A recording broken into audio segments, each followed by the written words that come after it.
Hola, ¿qué tal? Muy buenas tardes. Estamos aquí en Espacio de Epilepsia. Mi nombre es Carolina Gómez y vamos a esperar un poquito a nuestro invitado especial. Hola, hola, a Álvaro Trujillo del canal de YouTube Psicoblog. Por ahí me pueden decir si me escuchan bien. Buenos días, México. Buenas tardes, Colombia, Argentina y tardes, noches en España.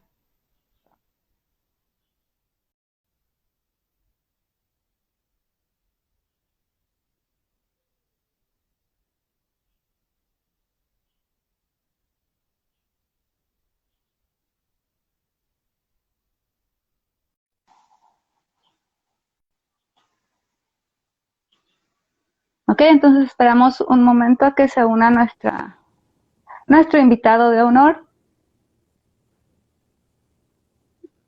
el especialista en psicología educativa. Hola Álvaro, ¿cómo estás? ¿Qué tal? ¿Cómo estás? Pues muy bien, que acabo de entrar y he visto que por defecto marca la cámara de delante y se ha visto con el fondo en blanco. Ah, ok, Y digo, ¿qué está pasando? Pero ya está bien. nos hemos quedado en Pues muy blanco. bien, encantado de que hayas invitado también a este tipo de charlas. Sí, pues por ahí tenemos personas que se unieron ya, estudiantes de psicología, médicos generales, pues tenemos ahí personas y de la comunidad de espacio de epilepsia, pues bienvenido. Antes que nada vuelvo a presentarte. Él es Álvaro Trujillo, para quien no lo conoce, es del canal Psicoblog. Váyanse corriendo terminando esto al canal de Psicoblog porque tiene muchos temas muy interesantes y de hecho va a tener uno mañana que no se lo pueden perder de salud mental. Pues bienvenido. Bueno, pues muchísimas gracias. Aquí para todo lo que queráis preguntar de este espacio epilepsia. Sí, tenemos Ujú. temas como el activismo, es algo que no se ha tocado mucho, hemos tocado temas aquí pues meramente de epilepsia. El canal se enfoca a apoyar y a dar un espacio, una comunidad a las personas que tenemos epilepsia, pero poco se ha hablado de los temas como activismo social, activismo en salud y el activismo desde las redes sociales de personas como, en mi caso me pondré de ejemplo, como yo que tenemos epilepsia, que hemos tenido depresión, que tenemos alguna condición en salud y que pues nos abrimos a las redes para compartir y que de esta forma puedan sentirse acompañados otras personas que no se atreven a hacerlo. Entonces, pues aquí, desde el punto de vista psicológico y siendo tú psicólogo educativo, y que yo creo que ya puedes manejar esto más bien lo manejas, las redes sociales y todo lo que hay, ¿qué implica desde el punto psicológico, qué implica abrirse tanto? O sea, como un poco estar más vulnerable con tu enfermedad al decirlo y pues que lo escuchen masivamente. Pues depende también cuáles sean los objetivos, ¿vale? Eh, Empezamos por la base de que estamos hablando de activismo, ¿vale? El activismo tiene unos objetivos muy claros, ya sea ejercer presión para conseguir pues, una serie de normas, una serie o de derechos, incluso por el tema de la información, por hacer llegar al máximo de gente posible diferentes casos y que se informen de pues bueno, siguiendo una vía más psicopedagógica, en este caso, para vuestras causas, o incluso para denunciar diferentes casos, pues para que se haga justicia o para que haya una, digamos, un apoyo social de cara a apoyar diferentes causas. Ahí es donde se puede centrar el activismo. ¿Qué pasa? Que el activismo es una actividad muy concreta. Como tiene unos objetivos muy concretos, también tiene unos límites muy concretos.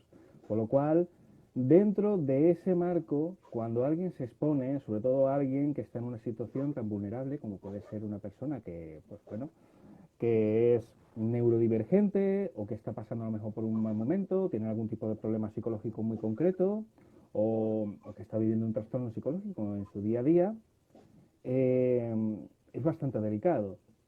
Por lo cual, si ya de por sí es delicado el activismo fuera de lo que es la propia actividad de la neurodivergencia, dentro de la propia neurodivergencia se deben de cuidar bastante más ciertas cositas. como por ejemplo el tipo de información que se da, el no exponer, bueno, eso ya básicamente son como normas generales, ¿no? Normas generales basadas, pues bueno, pues un poquito también en la propia intuición. Es decir, no exponer tanto lo que es el propio caso personal, que de hecho hace poco, como anécdota, como ejemplo además, resulta que en un perfil en concreto, que también se dedica por su cuenta a este tipo de actividades, pues tuvo un pequeño problema, tuvo un brote, tuvo una recaída dentro de lo que son sus propios problemas. No voy a entrar en detalles, solamente voy a contar el caso general. Y resulta que justamente en redes sociales, bastante más concretamente por Instagram, empezó a exponer en diferentes historias demasiado su caso. Empezó a contar demasiado su caso, empezó a publicar un montón de textos y tal. Y entonces, claro, cuando ya pasó la crisis y se dio cuenta de lo que hizo realmente, mmm, pues se arrepintió muchísimo y se vio justamente lo expuesto que se había quedado después de haber hecho eso, que había sido un poco como ese arrebato llevado por la crisis, en un momento en el que tampoco era especialmente consciente de lo que estaba haciendo. Álvaro, Entonces, perdón después, te interrumpa tantito. Nos comentan que se escucha muy bajito, que te escuchas muy bajito. No sé si puedes hacer algo. seguramente si hago así se me Gracias. escuchará un poco mejor. Sí, ya se te escucha más. Gracias. Vale. Si no, pues mira, pegarle máximo de volumen también al canal y ya está, ¿no? Sí. Es lo que tengo. Me tengo que poner el micrófono aquí para poder dar un poquito más de voz. Pues bueno, pues en este caso pasó eso. Después se arrepintió un montonazo y se pasó una buena temporada pasando casi como por cuenta, enviando mensajes privados pidiendo perdón por haber hecho lo que hizo. Que claro, incluso yo recibí el mensaje que fue un poco como, bueno, verá, realmente no me tienes que pedir perdón ni nada por el estilo, ¿vale? Todo el mundo comete errores, todo el mundo tal. Tú has borrado ya toda esa información, por lo cual ya mucho más no puedes hacer, ¿vale? Tampoco fue especialmente grave, aunque él sí lo vivió como algo muy grave. Y justamente después de eso, pues el máximo consejo que a lo mejor le podía dar era, vamos a ver, si realmente tienes algún tipo de problema o si te ves en crisis o lo que sea, mira, despéjate de redes sociales durante unos pocos de días y así eso vuelves. Porque ya no solamente es el tema de de la propia exposición, de la información que das o la información que dejas de dar, sino también es el hecho de que estés más o menos tiempo en este tipo de plataformas, en las propias redes sociales, con qué tipo de personas interactúas, con qué tipo de cuentas, qué es lo que respondes, qué dejas de responder y tal. Porque al fin y al cabo, el estar aquí es estar en mitad de la selva. O sea, da igual qué condición tengas, qué marca estés defendiendo o a qué te dediques en general. Estás en mitad de la selva y aquí nadie te va a cubrir, nadie va a ser educado, ni nadie te va a decir las cosas, digamos, con tacto. Que por supuesto vas a empezar a tener muchísimos apoyos y esa gente que te apoya sí te va a hablar bien, sí te va a dar un buen feedback, sí se va a preocupar por ti, por supuesto que sí. Pero fuera de esa gente siempre va a haber una pequeña minoría, que como siempre se dice, no es una minoría muy ruidosa, que va a venir a tirar hate, va a venir a ponerte en duda, va a venir a, pues bueno, a distorsionar un poco, a hacer mucho ruido, a, digamos, al mensaje que tú intentas transmitir. ¿Qué pasa? Que eso ya de por sí, lo que es una actividad normal para una marca ya es molesto, imagínate para un particular que se siente expuesto, digamos, a este tipo de redes. Entonces también es un problema a tener en cuenta. Entonces ya tenemos dos, digamos, como varios consejos sacados de por sí, ¿no? El primero, tener en cuenta siempre cuál es la información que tú expones, ¿vale? Y cómo te atavías y tal. Segundo, es cuidar también el tiempo de exposición. Y tercero es ver también cómo vas interactuando con esa exposición. Como mejor estrategia, pues mira, puede ser perfectamente a medida que tú veas que te estás sobrecargando, cortas y te vas. Y dejas de hacer activismo durante, yo qué sé, varios días. Después ya vuelves. Te desintoxicas en ese sentido. O incluso otro tipo de estrategias pueden ser directamente te cuadras un horario. Es decir, no tienes por qué estar todos los días publicando ni todos los días dedicado a. Te lo Ujú. haces como una agenda como cualquier otra actividad. Me dedico jueves y viernes. Me Eh, dedico fines de semana. Ujú, sí. Me dedico, yo qué sé, lunes, miércoles y viernes, lo que sea. La cuestión es intentar encontrar el equilibrio como para seguir haciendo un trabajo serio, es decir, que se note que estás normalmente creando contenido, porque al fin y al cabo en estas plataformas funcionan así. Si no creas contenido, desapareces. Si no tienes una historia de vez en cuando, pues la gente, tu perfil pasa a estar en el último lugar, por lo cual si te quieres hacer escuchar tienes que crear contenido sí o sí. Y en segundo lugar, pues bueno, te deja los espacios suficientes como para no intoxicarte constantemente con todo lo que te esté pasando. Sí, justamente ¿Vale? tocaste varios temas que te iba a mencionar. Una de qué consejo tú puedes dar a las personas que, bueno, no sé si tú ya particularmente también has vivido ciertos comentarios incómodos o hate en sí, bullying, Todos los este, días. pero personas que están más sensibles a lo mejor a eso o que les tocan, justamente porque tocan el tema de sus experiencias, justamente de ahí se agarran estas personas y atacan, ¿no? Entonces, aparte de ponerte un tiempo, de organizarte y de darte tu espacio del que tú necesitas para poder no estar siempre en las redes, ¿qué otro consejo dirías que podría necesitar esta persona? Ujú. Aparte de retirarme, ¿qué otros tipos de consejos si reciben a lo mejor un mensaje muy amenazante o muy fuerte o lo que sea, ¿no? Ujú, Pues sí, a ver, depende de diferentes casos. También depende de, digamos, de lo que tú percibas del control que puedas llegar a tener sobre la situación. Porque si es que te expones a un mensaje como este y de repente sientes que no, que te pones muy nervioso, muy nerviosa, que puede pasar. Ojo, que hay gente que habla con palabras muy hirientes y dice cosas muy hirientes, ¿vale? Y estamos hablando de un anónimo, ¿vale? Que tampoco estamos hablando de nadie al que le debas responder absolutamente nada. No exacto. estamos hablando de una figura de autoridad ni nada por el estilo. Por lo cual, si realmente sientes que hay mucho estrés y que no eres capaz de manejar ese estrés, sencillamente no respondas. Esta plataforma tiene sus propios métodos para poder quitarte de en medio ese tipo de personas. O bloqueas, silencias, ignoras directamente, pero no te metas. Y en el caso de meterte, nunca entres en un enfrentamiento directo, no entres en ningún bliz ni nada por el estilo. No hagas como la contestación del y tú más e intenta entrar en una discusión así a largo plazo, ¿no? Porque eso va a terminar desgastándote. Aunque en principio tú pienses que no, que tú puedes, que no, que tú puedes manejar el estrés, no, no, no, no, no. Porque es que la siguiente contestación va a querer hacer más daño, va a querer ir más fuerte, Ujú, ¿vale? Y la siguiente más, y la siguiente más. Entonces lo mejor es que si contestes, si vas a contestar, contestes siempre teniendo en cuenta o con las primeras palabras que siempre sea contestar con la mayor asertividad posible. Siempre. O sea, repasarse las normas de asertividad y responder con eso.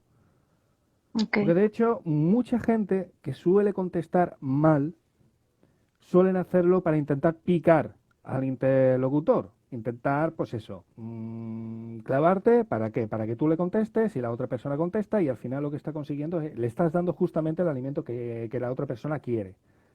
Ujú, Entonces, cuando tú contestas con asertividad y das una respuesta general, que es solamente una respuesta y ya está, no vas a dar más, ¿vale? A no ser que la actitud de la otra persona cambie.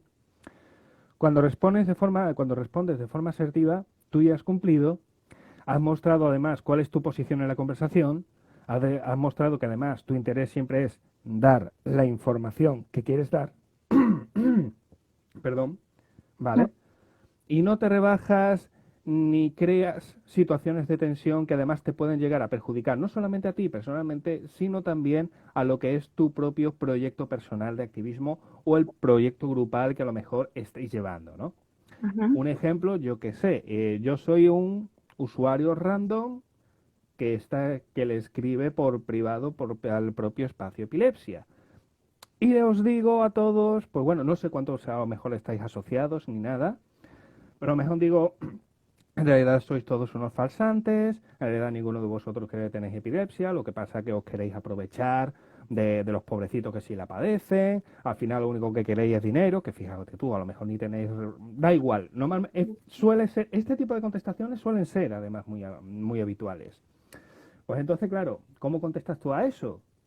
Pues puedes contestar directamente, pues mira, pues lo sentimos mucho si desconfías o lo que sea, pero estás equivocado, yo qué sé, en nuestro perfil tienes enlaces directos a páginas web, a lo que sea, para que puedas investigar por tu cuenta. Muchas gracias, ya está, Ujú. escueto. Si después yo sigo metiendo mucha cizaña, entonces sí, ahí bloqueas, ahí silencias, ahí quitas de en medio esa persona, porque está visto de que es una persona que va a hacer daño, a una cosa que va a picaros. Y eso es perder el tiempo también para vosotros.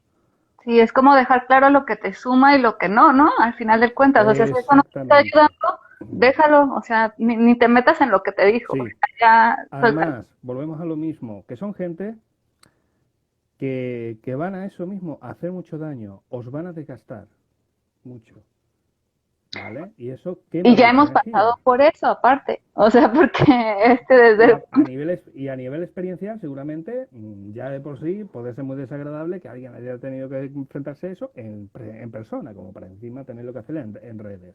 Sí, porque justo Otros ahorita casos, comentaste, perdón, interrumpa, ujú, comentaste, y que ya se ha comentado en tus videos cuando has hecho eh, en vivos en YouTube con otras personas, cuando no te creen, Álvaro, es que no te creen, o sea, es que a eso iba a ir, necesitas, a eso necesitas iba a ir. tener como, no sé, por ejemplo, alguien que tiene gripe y en la gripe antes del COVID, digamos, y que se te ponen las ojeras y el ruido nasal, el flujo nasal, si Ujú. está enfermo, no, pues que se vaya a su casa y descanse, cosas así. Pero mi experiencia, puedo decir, yo decía, tengo epilepsia, epilepsia, ¿eso qué es? ¿No? Si ¿Y llegaba eso para qué sirve? ¿Eso se come? eso, Sí. que es un platillo que, luego lo asocian inmediatamente con convulsión. Entonces me querían ver tipo Regan Teresa de El Exorcista, ¿no? No me veían así porque mi epilepsia sí no se manifestaba, ¿no? Entonces, tú estás bien, esto es mental o cosas así. Con la depresión pasó igual. No, arriba ánimo, tú puedes, no te ves mal, o sea, tú piensas que estás mal. Claro, sí, justamente sobre eso iba a mencionar ahora, porque uno de los casos que te puedes encontrar son gente que va a pinchar, pero después te puedes encontrar con gente que es que lo que manifiesta directamente es que no se lo cree. No se lo cree porque directamente o no tiene conocimiento del tema, por lo cual, pues mira, es que esto es tan desconocido para mí, es como esto, que a mí me suena todo a cuento chino. Pues bueno, dice tú, es que tienes que empezar con el proceso psicopedagógico para aprender de que realmente esto existe. No te lo voy a enseñar en un día, no te lo voy a enseñar en una hora. Si tú realmente quieres aprender, te vas a quedar y al final vas a terminar aprendiendo. Eso sí, que no quieres aprender, es que por mucho que yo me esfuerce, tú no vas a aprender. Así que lo mejor es también tomarlo con mucha naturalidad y que estas personas existen, realmente. Y Simplemente tocaste otro existen. tema, ahí tocaste otro tema, que justamente en la parte del activismo lo que queremos y nos causa conflicto es por qué les cuesta tanto Vale, aceptar una, pues que existe esto y que si tú sabes, por ejemplo, tú Álvaro, no sabes de epilepsia, bueno, te platico un poco y quizá a lo mejor nunca lo vas a utilizar o espero que nunca lo utilices, pero a lo mejor en un compañero de trabajo, un familiar o algo, de pronto convulsiona o tiene alguna crisis de ansiedad o tiene depresión o algo y al menos comprenderás un poco mejor lo que está pasando y podrás actuar mejor. Pero vemos que cuesta trabajo a las personas que no tienen epilepsia, este, recibir esa información, porque como que, pues esto a mí no me pasa, ¿para qué lo quiero? No lo necesito, ujú, etcétera. Y la otra es para comprendo. personas que tienen epilepsia justamente, les cuesta trabajo hablarlo. Están en todo su derecho, quien lo quiera hablar, lo puede hablar y quien no, pero les cuesta trabajo. Y somos conscientes, una, de que las personas que se informan y no tienen epilepsia pueden ayudar, como te comentaba hace un rato, ejemplificando contigo. Y la otra, quienes tenemos epilepsia y hablamos, podemos ayudar a las que tienen epilepsia y se sienten rechazadas, porque hay mucho estigma social todavía con la epilepsia. Ujú. Sí, tienes toda razón en lo que tú dices y ahora podemos ir a eso, perfectamente. Nos podemos encontrar con gente que no tiene ni idea de nada, por lo cual hay que empezar a enseñarles desde cero. Y a esos, digamos, me voy a referir un poco después porque con eso sí se pueden hacer más cosas que además van muy bien con lo que acabas de plantear. Porque no es lo mismo enfrentarte de alguna manera a una tabula rasa, ¿vale? Donde tú puedes empezar a escribir desde cero, que enfrentarte a una tabla que ya está llena, por lo cual tú tienes que borrar la información que hay ahí que distorsiona y sustituirlo por una información que sea más veraz. En estos segundos casos, normalmente la gran mayoría de las personas, ¿vale? Incluido incluso muchos profesionales, porque no se puede saber todo, la cosa es que no se puede saber todo, eso para empezar, ¿vale? Todo el mundo debería empezar con esa premisa, no se puede saber todo, incluso dentro de la propia asociación y el resto de los que hacen activismo. Eh, Hay personas que básicamente lo que se guían es a través de estereotipos, como tú muy bien acabas de mencionar. ¿Tengo epilepsia? Hoy pues yo no te veo muy epiléptica porque no te veo convulsionar. Y vamos a ver, la epilepsia no consiste en que yo esté convulsionando 24/7. Yo no soy un temblor, vamos a ver, que no, eso no funciona así. Tengo depresión, pues yo no te veo muy depresiva, porque tú estás aquí con tu copita, te lo estás pasando bien, te estás divirtiendo. Si tú eres depresiva, te tienes que estar llorando por los rincones, ¿sabes? Tienes que estar. Entonces son imágenes muy estereotipadas de cómo funciona realmente eh, estos trastornos, ¿no? Entonces, muchas veces, para llegar a esta gente, muchas veces hay que romper esos estereotipos y desgraciadamente la única manera que hay que hacerlo es exponiendo, ¿vale? No solamente exponiéndote tú, como diciendo, no, vamos a ver, yo tengo tal, ¿vale? Ahora mismo no tengo, digamos, un tag para poderte enseñar, que veas mi cerebro y que veas justamente cuáles son las zonas que se iluminan como si fuera feria cada vez que me da un ataque. No lo tengo, ¿vale? Porque eso está dentro del cerebro. Yo eso no te lo puedo enseñar. Ni tampoco ahora mismo estoy viviendo una crisis, porque esa es la cosa. Una cosa que también le podemos transmitir a la gente es que cuando parece que estamos hablando de trastornos, estamos hablando de algo que convive con la propia persona. Pero lo que tú reconoces normalmente suelen ser las crisis. Por ejemplo, la famosa crisis epiléptica es una persona que empieza a convulsionar y está un poco como fuera de control de su propio cuerpo.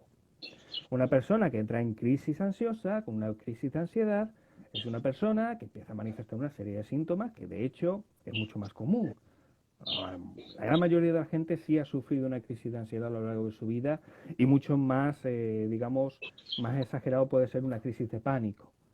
Y empiezas a sentir que te falta el aire, y empiezas a sentir que las manos te sudan, o que empiezas a temblar, empiezas a pensar que te vas a volver loco, te vas a morir, que vas a perder el control. Ese tipo de síntomas son mucho más reconocibles, pero es que las personas que sufren a lo mejor, una persona con trastorno de ansiedad generalizada, no es que esté constantemente en una crisis ansiosa 24/7. Tiene muchas crisis, ¿vale? Pero no está 24/7.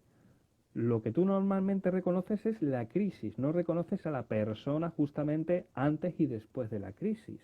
Pasa lo mismo con las crisis psicóticas, pasa lo mismo con una crisis dentro de la depresión, que es cuando vemos a la persona que no es capaz ni de levantarse de la cama, que no es capaz ni apenas de articular palabras, que se mueve muy lento, habla muy lento. Esas son, digamos, la imagen que nosotros tenemos de una persona que está en crisis, pero que no está de normal. Normal, de hecho tú no notas la mayoría de los trastornos. Y eso es algo que sí se debe de transmitir a la gente, de que es algo con lo que tú convives, no es algo que se está constantemente manifestando. ¿Cómo Y generar? esto, sí, Bueno, no me había. y esto es algo que hay que tener también muy en cuenta, y perdona que te corte, porque es que además está relacionado. Porque la gente sigue pensando, digamos, en la neurodivergencia como si fueran enfermedades, y todo el mundo tiene muy clara la imagen que se tiene de las enfermedades, que están constantemente manifestando síntomas. Cuando tú estás resfriado, tú tienes la nariz hinchada, tienes los ojos hinchados, estás moqueando, tienes tos, tienes estornudos, igual te pasa con una gripe, igual te pasa, yo qué sé, con algún tipo de enfermedad a lo mejor con algo de la piel, algo más de Alergia. dermatología, una alergia, lo que sea, tú también ves y está ahí hasta que se cura, ¿no? Hasta que deja de manifestar síntomas. Entonces, eso es una parte que venimos, pues bueno, tampoco tenemos, como volvemos a lo mismo, no tenemos por qué saberlo todo, pero hay un abismo muy grande en cómo se manifiestan los diferentes trastornos a cómo se manifiestan las enfermedades que provienen del propio cuerpo. El cerebro se manifiesta de maneras muy diferentes a lo que se manifiesta a lo mejor por lo dicho. La infección por un virus o una bacteria o una reacción alérgica por cualquier, pues yo qué sé, por rozarte con una planta, es muy diferente. De hecho, hay que empezar a entender las cosas como fuera de esa imagen de la enfermedad. Porque si se entiende fuera de lo que es el estereotipo de la enfermedad, empiezas a entenderse muchísimo mejor lo que es pues convivir, digamos, con un trastorno, ¿no? Hay un vídeo muy sencillo en YouTube para intentar explicar lo que es convivir con la depresión, que se llama El perro negro. Ah, sí, lo he visto. Pues todo el mundo comparte ese vídeo básicamente por lo que hace es justamente explicar lo que es convivir con la depresión. No es algo que se esté manifestando, es algo que está contigo, a unas veces te va a superar, otras veces no lo superas, pero va a estar contigo.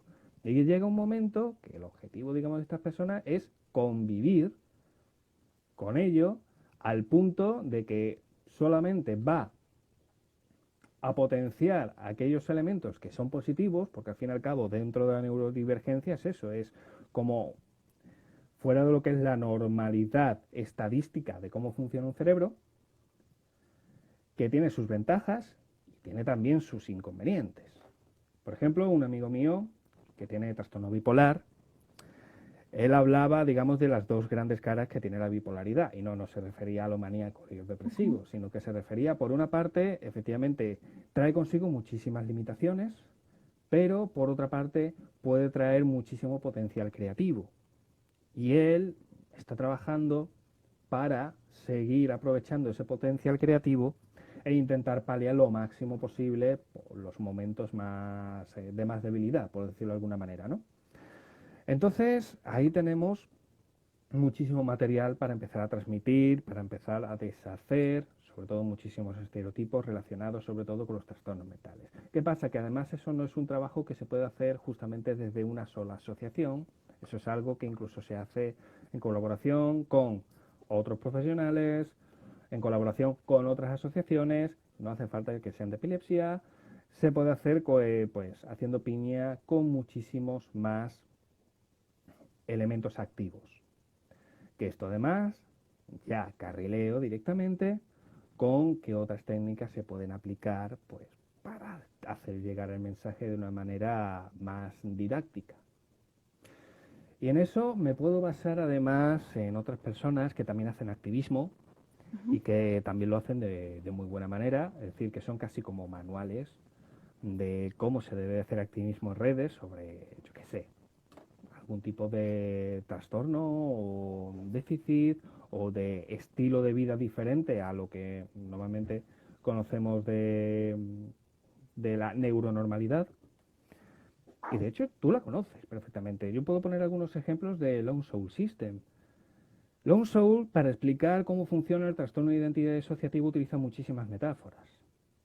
Y es lo mejor. Como recurso didáctico yo creo que es lo mejor para manejar y que la gente entienda cómo funcionan las cosas por dentro. Con lo cual, Sí, desde el punto de vista de un activista, ya sea de un profesional o no profesional, la mejor manera que hay de utilizarlo son las metáforas. Y además, para personas que quieren expresarse, es lo mejor. Justamente ayer, daba la casualidad, no he podido publicar la entrevista porque salió fatal, ¿vale? Salió fatal, el sonido no salió, pero son cosas que pasan. Pero estuve entrevistando a un chico diagnosticado con trastorno antisocial de la personalidad y él tenía muchísimo interés en intentar tirar abajo pues muchos mitos relacionados con eso, que ya de por sí chirría mucho y levanta muchas alertas, ¿no? Porque ¿con qué se suele asociar? Con delincuencia, con violencia, con ese tipo de cosas. Pues la charla que tuvimos, él utilizaba muchísimas metáforas para explicar qué sentía, cómo se comportaba con aquello que sentía, y lo sabía transmitir muy bien porque, aparte de ser una persona que lo ha estado viviendo pues prácticamente desde siempre, es una persona que se ha informado, que ha leído mucho sobre lo que le pasa Y desde entonces, digamos que sabe replantear muchísimo su vida a través del conocimiento de su propio trastorno, por decirlo de alguna manera. Que de hecho, cuanto más veces me repito la palabra trastorno, más me chirría, pero es que es más que nada para que nos podamos entender todos, ¿vale? Es el término más conocido ahorita, es como epilepsia es una enfermedad, pero nosotros lo Sí, manejamos como una condición, en la que vivimos. sí, Y sí, sí, y vi la además, entrevista, de hecho, comentaba esta parte de que él podía percibir, pero como en tercera persona, no como en primera persona. sí, era una de las grandes metáforas que él utilizaba para explicar también cómo esa la habilidad emocional que muchas veces la acompañaba y de que no podía, que él directamente no podía sentir las emociones como las sentía el resto de la gente, que las sentía como en cápsulas, es decir, más Ligera. atenuada la gran mayoría, efectivamente, más ligeras. Por lo cual, eso implicaba mucho, por lo cual da mucho para reflexionar también en cómo funciona todo nuestro universo afectivo y cómo se enraiza con el resto de, yo qué sé, desde nuestros pensamientos, nuestros razonamientos, incluso nuestros códigos morales, que también tiene mucha relación con este desorden en concreto. Desorden me gusta un poquito más. ¿Vale? No llega a ser, pero desorden sí me gusta un poquito más. Ya de la traducción directamente del inglés, ¿no? De disorder. Disorder. Uh -huh.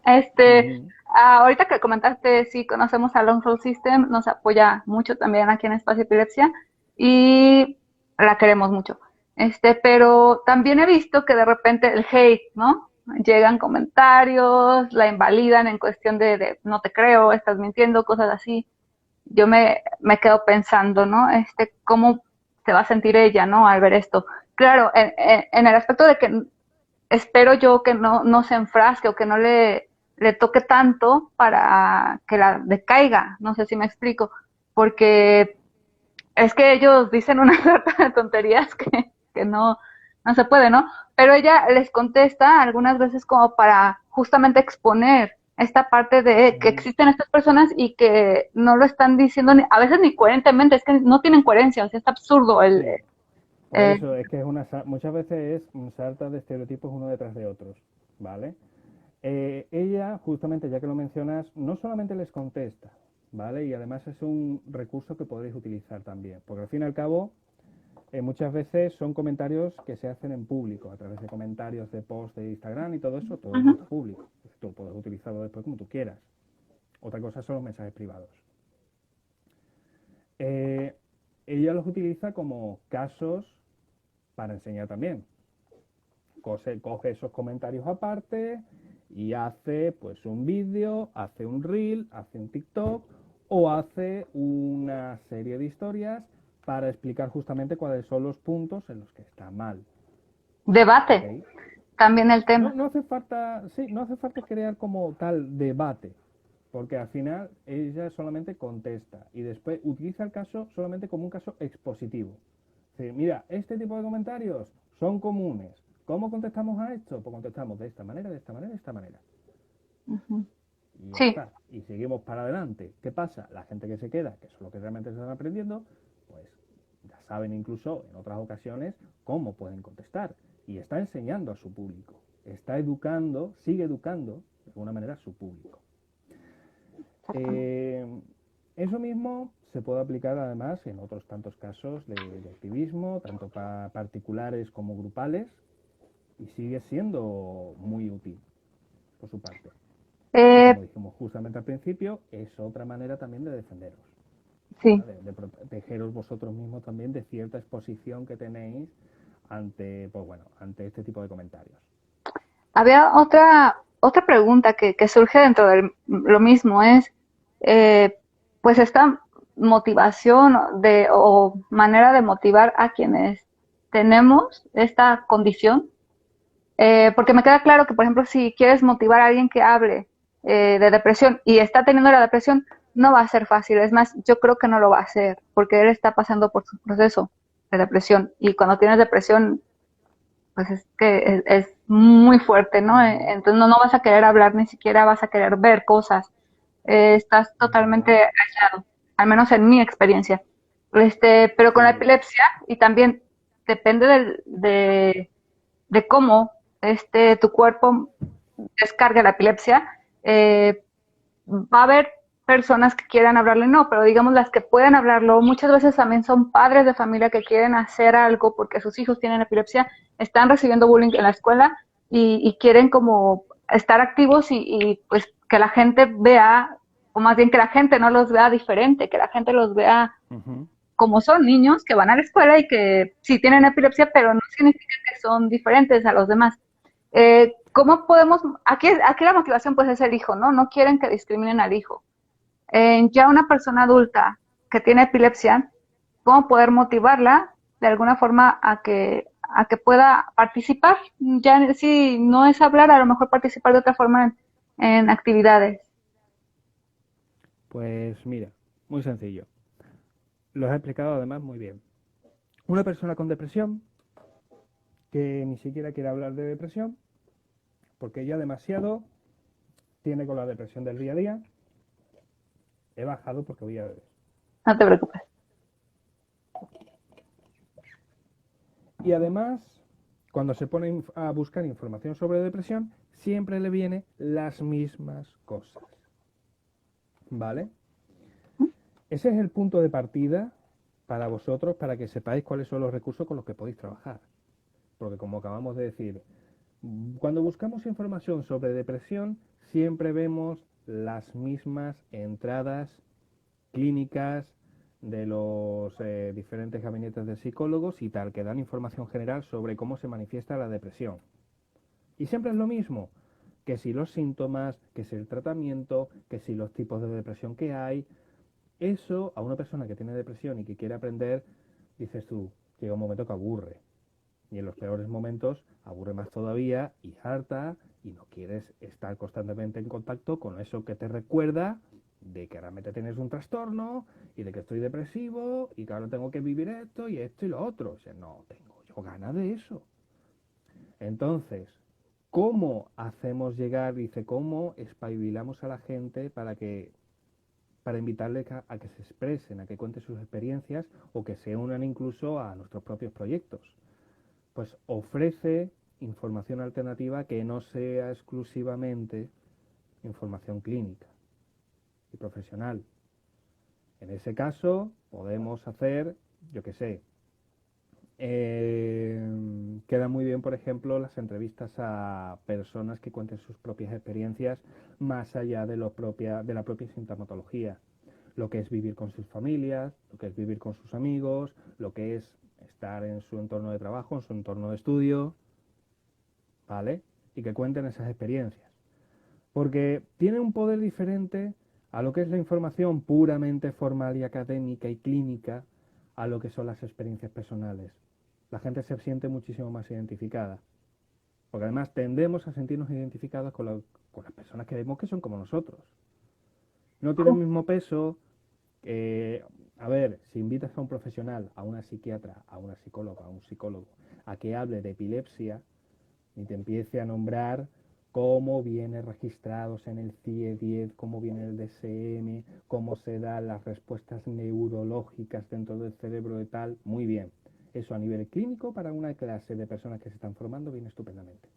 Ahora bien, cuando tú traes después a una persona que te habla de su experiencia, cuando te habla de cómo fueron sus primeros ataques, de cómo fue la reacción de su familia, la reacción de sus amigos y tal, cómo cambia, digamos, su vida a partir de ahí, ahí ya despiertas una empatía y despiertas una atracción que no lo tenías con la otro tipo de información.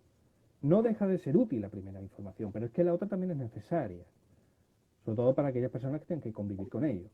Sí, justo diste la definición o el por qué se fundó Espacio Epilepsia.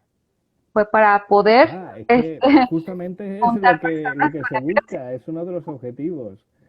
De hecho, ya que mencionabas, por ejemplo, unos padres que quieren buscar más información porque su hijo resulta que lo tiene y está recibiendo bullying y resulta que el centro pues no tiene mucha más información, pues muchas veces es, vamos a ver, labor de investigación, vamos a ver cuál es la información común. Realmente tampoco es tan difícil, te metes en Google y metes, yo qué sé, epilepsia, vamos a ver cuáles son los resultados. Que los resultados que te van a salir son los resultados que ya te he dicho. gabinetes de neurología o lo que sea que te van a estar explicando justamente los síntomas. No sé qué. Vale, muy bien.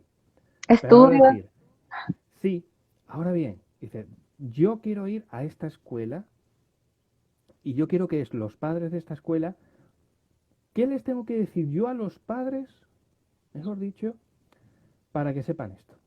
Pero vamos a ver, los padres ya se saben de pe a pa la información que ya estamos buscando. Lo que no se saben es justamente las estrategias a lo mejor que pueden seguir a la hora de afrontar las diferentes crisis. Eso ya no te lo explican, eso es algo más específico. Pues ahí ya puedes organizar una serie de actividades. Y llamáis a lo mejor a los profesionales que estén coordinados con vosotros, que saquen un par de lecciones o lo que sea, y se pueden hacer como una actividad en un colegio particular que quiera participar para hacer una prueba piloto. ¿Que Ujú. tienes buenos resultados? Pues bueno, así es como se termina haciendo programas de intervención psicosocial o psicoeducativa para seguir aprendiendo por el resto de colegios. Y es así como se siguen haciendo este tipo de cosas, con experiencias piloto, con locales, que es donde, pues bueno, donde se quiera colaborar con este tipo de cosas y donde se manifieste que hay una necesidad para este tipo de información.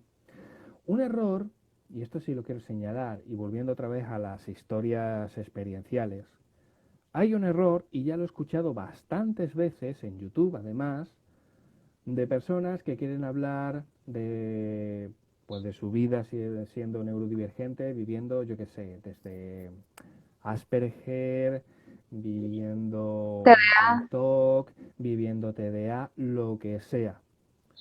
Y es una afirmación que siempre dicen que, vamos a ver, yo llevo viviendo esto toda mi vida, por lo cual yo soy un experto. Ojo con eso. No eres un experto por vivir, digamos, ese problema. No eres un experto por vivir esa condición. Como mucho, te convierte en un testigo, y un testigo muy valioso. Y ante Y todo de eres tu testigo. particular experiencia. Efectivamente, tú eres testigo, ¿vale? Y tu testimonio puede llegar a ser muy útil. Pero para ser experto necesitas información técnica para poder aplicar a tu caso y poder generalizar al resto de casos. Ahí ya podemos empezar a hablar de lo que es ser experto, que además está unido, pues eso, a la propia experiencia. Decir, no, yo soy experto, vale, sí, en la propia definición de experiencias y tal, vale, sí, pero eres experto en tu propio caso. No te puedes convertir en un representante de todos aquellos que viven tu condición, por ejemplo. Exacto. En ese sentido, muchas veces se comete ese error por parte de otras personas que hablan desde su punto de vista para hacer ver tal. No deja de ser útil, por supuesto, pero muchas veces esa condición con la que tú empiezas condiciona mucho el mensaje que después vas a terminar dando. Así Con lo es. cual también muchas veces es otra manera, parece que no, pero es otra manera de quedarte expuesto.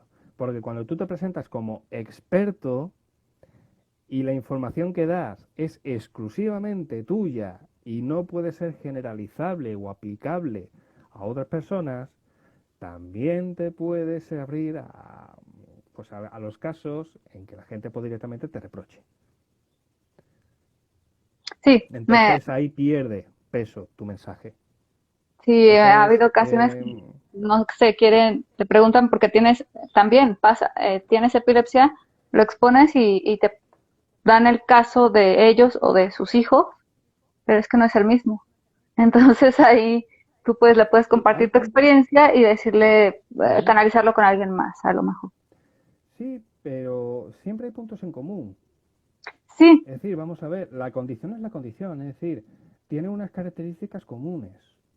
Entonces, cuando tú empiezas a hablar, es inevitable de que haya gente que se siente identificado con tu caso. No va a ser exactamente igual, pero van a sentirse identificados. desde el hecho de recibir el diagnóstico, creo que ya es un punto, ¿no? Y la edad también a Bueno, veces. Sí, es que sí, bueno, si claro, en la adolescencia recibes tener, un diagnóstico, tú no lo esperabas. claro, Digo, yo lo recibí a lo los 3. ideal, claro, lo ideal muchas veces es que haya un reconocimiento temprano para poder ayudar a las personas para que interfiera lo menos posible en lo que es su desarrollo y para que puedan, digamos, crecer de la mejor manera posible. Pero muchas veces las noticias de que tienes tal diagnóstico, tal otro, implica un shock, implica un estado de adaptación muy parecido al que vive el duelo. Exacto. Puede haber un momento de negación, un momento de negociación contigo mismo o con los propios profesionales, o La momentos de explicación, ira, de depresión y tal, hasta que terminas aceptando y decir, pues ya está, pues tendré que estar con esto. Me tengo que hacer la idea de que esto a lo mejor puede estar el resto de mi vida. Y si no está el resto de mi vida, me doy la sorpresa de que lo llevo bien porque sigo ciertos tratamientos, vivo de esta manera y no me expongo a ciertas cosas, pues mira, a lo mejor en el futuro dejo de tenerlo o dejo de manifestarlo. Porque la gente se asusta mucho cuando oye, por ejemplo, la palabra crónico. sí. Que parece que crónico es como, ya está, lo tienes clavado y eso lo vas a tener toda tu vida. Y no, crónico, como definición médica, es de larga duración. Ya está, de larga duración. Es que la larga duración también a veces luego es mucho, Álvaro, y es difícil. No, pero igual, sí, justo lo que dijiste de la aceptación del diagnóstico y que se puede ver como un duelo, porque al final es como una pérdida que bien, si tú no sabías, pero cuando llegas a esa edad, digo desde mi experiencia, 13 años y no la llevabas bien de todas formas, y además te dan un diagnóstico donde no conoces qué es la epilepsia, no conoces a alguien más que tenga epilepsia, tus papás también es un tema, así como los papás se sobre preocupan demasiado, entonces como que todo empieza a cambiar de manera rápida, pero lenta, no sé cómo explicarte. Sí, Entonces, más bien, sí, sé lo que te refieres. Cambia de manera rápida pero lenta. Más bien, cambia de manera rápida porque de repente te han, digamos, cambiado el punto de vista por el que puedes interpretar o incluso ver tu propia vida. Es decir, vale, que estas cosas que me han pasado son justamente por esto y no por otra cosa. pero a Entonces veces ya, vale. no te ha pasado nada. O sea, eso pasó, Ujú. digo, desde mi punto de vista no me había pasado nada. Tuve una Claro, cada crisis, uno ya fue. lo vive como con naturalidad. Es eso, es decir, cambia por el hecho de decir, vale, pues a partir de ahora resulta que tengo que vivir con la cosa de que esto existe. Y justamente los cambios lentos que vienen después son las adaptaciones correspondientes que vienen a eso. Y van a venir más visitas a profesionales, van a venir pues más medidas y por supuesto van a venir más dudas, más intereses, más tal, acompañando todo eso. Para ello es importante pues tener un buen acompañamiento, ya no solamente familiar, sino también acompañamiento profesional. Y aquí podemos hablar de muchas situaciones muy idílicas, ¿no? Resulta que, bueno, tienes unos padres que terminan también aceptando tu situación y te apoyan y que te llevan bien y que se pueden permitir además pues llevarte a los mejores profesionales posibles y que estés bien acompañado durante todo el tiempo. El problema viene en casos que vengan por un espectro anterior a eso, de gente que resulta que no ha tenido el apoyo de su familia, o sí el apoyo de su familia pero no se han podido permitir profesionales, o que han tenido contacto con malos profesionales. Yo que sé, la combinación la puedes hacer como tú quieras. Ujú, sí. Esas experiencias también hay que darles voz, y esas experiencias también hay que brindarles la esperanza de que no, vamos a ver, de que tú puedes tener también un buen trato. Para eso estamos creando esas asociaciones como Espacio Epilepsia o cualquier otro, ¿no? Esas cosas Una, también se pueden dar. una pregunta un poco, no sé, filosófica tal vez. Aquí en el mundo, ¿habrá alguien que esté plenamente bien de su salud? Y más la salud mental que creo yo que casi todos tienen o estrés, ansiedad o algo, no es de diario, como bien decías, pero hay cosas y hay personas que luego utilizan eso, no sé si te ha pasado o has escuchado, en la familia, fulanito tiene tal enfermedad, ¿no? O se enfermó de tal cosa. No, yo gracias a Dios estoy sano. Siempre he sido muy sano. Entonces, qué magnífico sería realmente que hubiera personas así, pero yo me pregunto, ¿realmente habrá personas que gocen de una salud entera? Ujú. Para reflexionar sobre eso, está bien primero reflexionar sobre la propia definición del gracias a Dios yo tengo salud, ¿vale? ¿Cuál es la definición que tú le estás dando a salud? Porque, a ver, si tú te buscas la definición propia de la OMS, Tú puedes decir, no, salud es un estado duradero de bienestar donde no existe ningún tipo de patología, sino que además se tiene, pues bueno, un estado óptimo donde la persona se puede realizar, donde la persona pues, puede ser, bueno, iba a decir feliz, pero no, iba a estar, digamos, más estable, que no tiene ningún tipo de problema. Vale, muy bien. Pero normalmente el tema de la salud muchas veces se utiliza a lo que es en el lenguaje más de calle, de la misma manera que utilizamos el éxito, que utilizamos la felicidad. Son constructos que más o menos sabemos lo que significa, pero que después no sabemos definir muy bien. Y salud, dice, bueno, yo gracias a Dios tengo salud. Bueno, ¿y en qué consiste esa salud? O sea, esa salud es de que no tengo ningún tipo de enfermedad manifiesta. O sea, Un salud es lo diagnóstico. contrario a enfermedad. Sí, se puede decir una cosa así, ¿no? La Ujú. salud es como lo contrario a enfermedad, ¿vale? Tú tienes una enfermedad, entonces ya no gozas de salud. Quien no tiene ningún tipo de enfermedad, entonces esa persona goza de salud.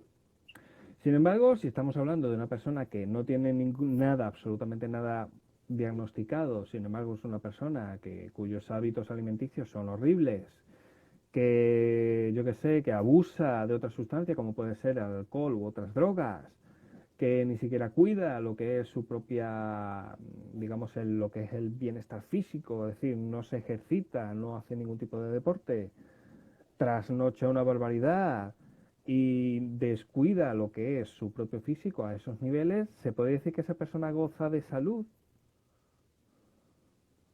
No, No. no, para nada. Pero no tiene ningún diagnóstico. Que no tiene ningún diagnóstico. Por ahora, claro está. Por ahora. ¿Se podría decir que goza de salud? No. Entonces también es un elemento actitudinal y también es un elemento que tiene que ver también como compromiso con uno mismo, con lo que considere realmente importante en cuanto a este concepto de salud. Por lo general, la gente no quiere estar enferma. Por lo general. ¿Vale? Por lo general. Por lo general todo el mundo presume de estar sano. Pero muchas veces la salud está como, bueno, en la vida tan acelerada que tenemos, de esta sociedad, yo sigo teniendo salud básicamente porque siento que no me he roto por ningún lado, ¿vale? Y yo Ujú. voy a seguir así porque gracias a eso yo me puedo permitir seguir teniendo el ritmo de vida, que justamente es el mismo ritmo de vida el que te está desgastando hasta el punto en el que rompes por algún lado, ¿vale? Ujú.